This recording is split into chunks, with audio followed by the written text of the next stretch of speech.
Hey guys, it's Mrs. Skratsky here with the next chapter of The Night at Dawn. And we are up to chapter 2. When we last left, Jack and Annie had gone back to the treehouse, but it was really early in the morning. It was like 5:30 in the morning. Okay, so chapter 2, leaving again. No one's here, Annie shouted down. Jack thought about going home. Then he thought about all the books in the treehouse. He started up the ladder.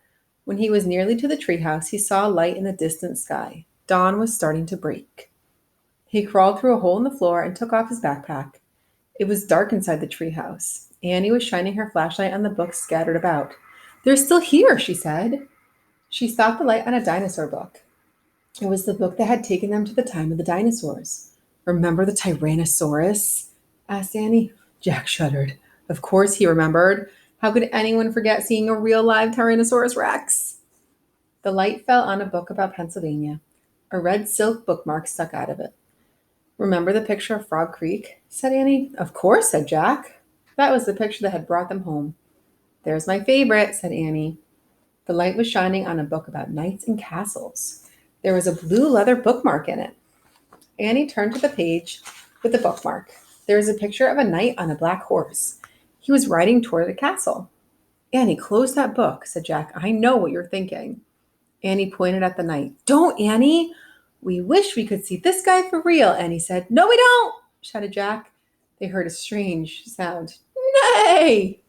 It sounded like a horse neighing. They both went to the window. Annie shined the flashlight down on the ground. Oh, no, whispered Jack. A knight, said Annie. A knight in shining armor, riding a black horse through the Frog Creek woods. Then the wind began to moan. The leaves began to tremble. It was happening again. We're leaving, cried Annie. Get down! The wind moaned louder. The leaves shook harder, and the treehouse started to spin. It spun faster and faster. Jack squeezed his eyes shut. Then everything was still, absolutely still. Jack opened his eyes. He shivered. The air was damp and cool. The sound of a horse's whinny came again from below. Nay! I think we're here, whispered Annie. She was still holding the castle book. Jack peeked out the window. A huge castle loomed out of the fog.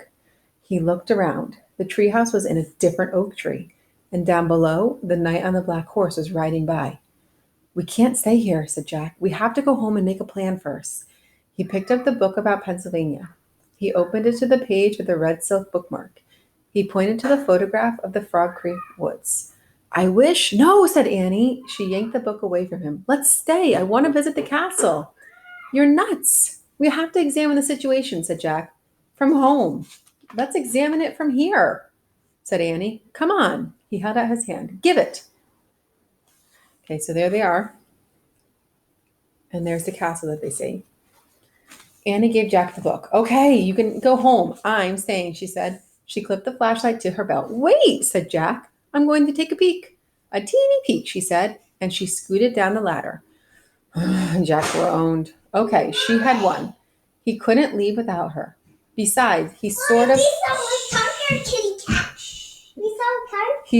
wanted to take a peek himself. He put down the book about Pennsylvania. He dropped the castle book into his pack. He stepped onto the ladder and headed down into the cool, misty air. And that is the end of chapter 2. I'm sorry my daughter ran in. Let's do a quick chapter summary. So Jack and Annie got back to the treehouse, and Annie wanted to go to the next book, but Jack didn't. So they ended up going anyway. So now they're in the time of knights and castles. And we'll have to wait till tomorrow to see what happens next. I hope you guys have a great night. See you tomorrow.